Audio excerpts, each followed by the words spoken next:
हरे कृष्णा, मैं गौरांगा कृष्णदास ही आपके लिए आज फिर एक छोटी सी स्टोरी लेके आई हूँ। आज ये स्टोरी फिर से एक भक्त, कृष्णा भक्त और अभक्त की कहानी है। कहानी जब होती है तो कहानी नहीं, वो रियलिटी ही होती है, वो रियल घटना होती है। घटना कुछ इस प्रकार की है कि अम, एक व्यक्ति था जिसका नाम था चरण। चरण जो था वो कृष्णा का बहुत ही अच्छा भक्त था। आज वो एकादशी का फास्ट था। अब नेक्स्ट डे वो जो है कि द्वादशी के दिन किसी को भी भोजन करा के ही वो मतलब कि व्रत को तोड़ता था, द्वादशी का पारण करता था, एकादशी का पारण करता था। तो वो काफी देर से लोगों को ढूंढ रहा था पर कोई उनको दिख नहीं रहा था। एक मंदिर के सामने, एक कृष्णा मंदिर था, उसके सामने नीचे में एक पेड़ के पास एक साधु बैठे हुए थे जो काफी बुजुर्ग थे। उनका उम्र कभी 80-85 साल का रहा होगा। तो वो वहां पे बैठे थे और वो उनके पास गए और उन्होंने कहा कि मैं आपको आज, मेरा एकादशी का फास्ट है तो मैं आपको प्रसादम खिलाना चाहता हूँ, इसको आप ग्रहण कीजिए ताकि मैं भी प्रसादम पा सकूं कृष्णा का।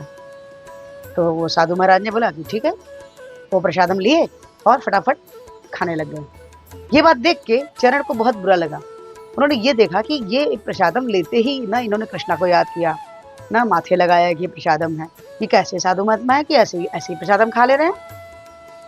तो उन्होंने उनसे पूछा कि आपने कृष्णा को प्रणाम नहीं किया और आप ऐसे ही प्रसादम पा रहे हो। तो उन्होंने बोला कि साधु महाराज बोले, कौन से कृष्णा, कैसे कृष्णा, मैं तो किसी कृष्णा को नहीं जानता हूँ, मैं तो आज तक किसी कृष्णा को नहीं मिला हूँ। ये बात सुन के चरण को बहुत दुख हुआ।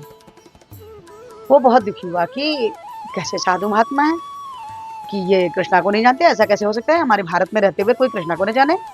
तो उन्होंने बताया भाई कि वो कृष्णा जो गोकुल वृंदावन में पैदा हुए थे, उन्होंने रासलीला किया। अब तो वो और ज्यादा कृष्णा की बुराई करने लग गए। बोलने लगे वो जो छलिया था, जो माखन चुराता था, वो जो रासलीला करता था, ऐसी बातें वो बोलने लग गए।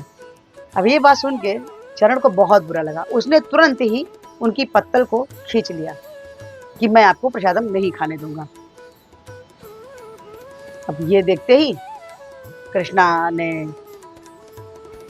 कृष्णा एक महिला का रूप धर के नीचे आए। उन्होंने बोला कि अरे, ये साधु को आपने भोजन क्यों छीन लिया। तो उन्होंने कहा कि अरे क्यों नहीं छीनूंगा, अरे ये कृष्णा को नहीं जानते, कृष्णा का प्रसादम एकादशी का व्रत करके मैंने इनको प्रसादम कराने के लिए आया हूँ और ये बोलते हैं मैं कृष्णा को नहीं जानता हूँ। तो वो काफी उम्रदार एजेड बुढ़िया थी, वो बचपन से ही उनको जानती थी, वो साधु महाराज को। तो उन्होंने बोला कि ये व्यक्ति जो है कभी भी कृष्णा को नहीं मानते, लेकिन हर बार राधा कृष्णा इसकी व्यवस्था कर देते हैं और ये डेली बिना खाए एक भी दिन नहीं रहता है। ये बात सुन के साधु को बहुत दुख हुआ और उसने अपनी गलती मानी कि हाँ वाकई अगर कृष्णा व्यवस्था न करते तो मैं आज जीवित कैसे रहता। और वो बहुत रोने लगा और वो बूढ़ी अम्मा की बात को सुन के दुखी होकर वो मंदिर में अंदर गया। जब अंदर गया तो जाके कृष्णा के चरण को पकड़ के खूब रोने लगा कि प्रभु मुझे क्षमा कर दो, मुझसे अपराध हो गया है कि मैं आपकी इतनी बड़ी कृपा के बाद भी मैं आपको थोड़ा भी आपके लिए मैं समर्पित नहीं हूँ। और वो बहुत रोता है और क्षमा मांगता है कृष्णा से। कृष्णा उसके भाव को देखते हुए, क्योंकि कृष्णा बहुत ही ज़्यादा दयालु हैं, तुरंत वो प्रकट हुए और उसको बोला कि आज से मैं तुमको अपनी भक्ति देता हूँ। और उनको उस मंदिर में सेवा का कार्य मिला, कृष्णा की सेवा का कार्य। अब वो पूजा पाठ, आरती, भोग लगाना, स्नान कराना, कपड़े वस्त्र पहनाना, कृष्णा को तैयार करना, ये सारी सेवाएं वो साधु महाराज को मिल गई। अब वो कृष्णा के बहुत बड़े भक्त बन गए। ऐसे हमारे दिव्य हैं हमारे कृष्णा, जो इतने दयालु हैं, इतनी ज्यादा दयालु हैं, जिनकी दया का कोई सीमा ही नहीं है। कोई उन्हें माने और चाहे ना माने, जीव हो, पेड़ पौधे हो, जंतु हो, पक्षी हो, कोई भी हो, कृष्णा हर लोगों की व्यवस्था करते हैं। और आज से अब साधु महाराज जो थे वो कुछ भी खाते थे, कुछ भी कार्य करते थे, सब कुछ कृष्णा को समर्पित करके करते थे।